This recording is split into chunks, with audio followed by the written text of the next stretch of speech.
Jalgaon MIDC पोलिसांची मोठी कारवाई. 2 सराईत वाहन चोर जेरबंद, 4 दुचाकी जप्त. MIDC पोलीस ठाणे गुन्हे शोध पथकाची कामगिरी.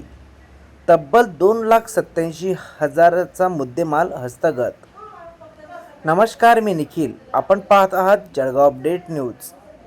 जळगाव शहरातील दुचाकी चोरी प्रकरणाचा छडा लावत MIDC पोलीस स्थानकाचे गुन्हे शोध पथकाने 2 सराईत चोरट्यांना अटक केली असून त्यांच्या ताब्यातून तब्बल 2,87,000 रुपये किमतीच्या 4 मोटरसायकली जप्त करण्यात आल्या. 17 मे रोजी संतोष सेंदाने यांची होंडा शाईन दुचाकी चोरीला गेल्यानंतर पोलिसांनी CCTV फुटेज आणि तांत्रिक विश्लेषणाच्या आधारे महेंद्र चव्हाण आणि मुकेश चव्हाण या दोघांना ताब्यात घेतले.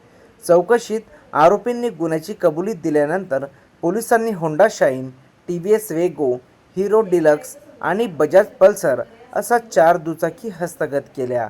ही कारवाई पोलीस अधीक्षक श्रीकांत धिवरे यांच्या मार्गदर्शनाखाली करण्यात आली. पोलिसांच्या या धडाकेबाज कारवाईमुळे शहरातील वाहन चोरीच्या घटनांना आळा बसण्याची शक्यता व्यक्त होत आहे.